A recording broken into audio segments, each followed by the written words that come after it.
श्रीलंका और भारत लंबे समय से एक दूसरे के विश्वस्त मित्र रहे हैं।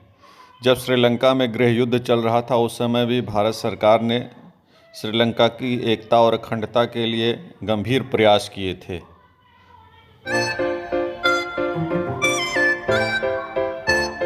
वर्तमान में श्रीलंका की वित्तीय स्थिति बहुत ही संकट के दौर से गुजर रही है। श्रीलंका ने चीन से भी आर्थिक मदद लेने की कोशिश की, परंतु श्रीलंका द्वारा चीन से यह मदद सकारात्मक रूप से प्रभावी नहीं रही। चीन ने श्रीलंका के विभिन्न स्थानों पर भारी निवेश किया, परंतु उस निवेश के बदले में श्रीलंका को अनेक प्रकार से वित्तीय संकट का सामना झेलना पड़ा।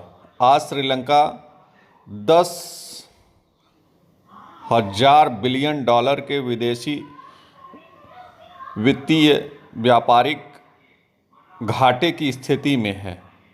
अर्थात श्रीलंका के पास इतना फॉरेन एक्सचेंज रिजर्व नहीं बचा है कि वह अपने आयात और निर्यात को संतुलित कर सके। ऐसी परिस्थिति में श्रीलंका को मदद के रूप में ओल्ड वेदर फ्रेंड भारत का सहयोग मिला है। भारी वित्तीय संकट से जूझ रहे श्रीलंका को भारत सरकार ने आसान शर्तों पर 1 अरब डॉलर की मदद देने का आश्वासन दिया है। नई दिल्ली की यात्रा पर आए श्रीलंका के वित्त मंत्री बासिल राजपक्षे ने वित्त मंत्री निर्मला सीतारमण और विदेश मंत्री एस जयशंकर के साथ हुई संयुक्त मुलाकात में इस वित्तीय मदद से जुड़े मुद्दे को समझौते के रूप में स्थापित किया। भारत की 4 दिवसीय विदेश यात्रा पर आए राजपक्षे की एक दिन पहले प्रधानमंत्री नरेंद्र मोदी से भी मुलाकात हुई थी। प्रधानमंत्री ने उन्हें हर तरह से मदद देने का आश्वासन दिया।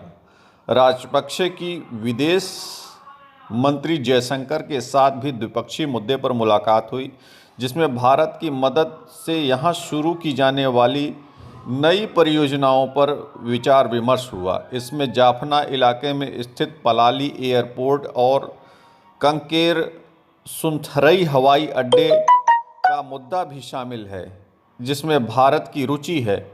विदेश मंत्रालय के प्रवक्ता अरिंदम बागची ने बताया कि भारत पहले ही श्रीलंका में 141.52 करोड़ डॉलर की मदद दे चुका है।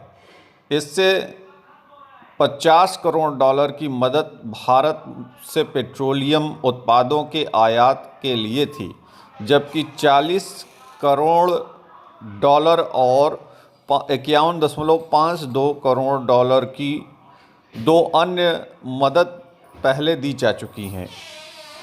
1 अरब डॉलर की जो मदद अब दी जाएगी उसका इस्तेमाल श्रीलंका सरकार अनाज, दवाइयों, दूसरे आवश्यक वस्तुओं के आयात के लिए करेगी।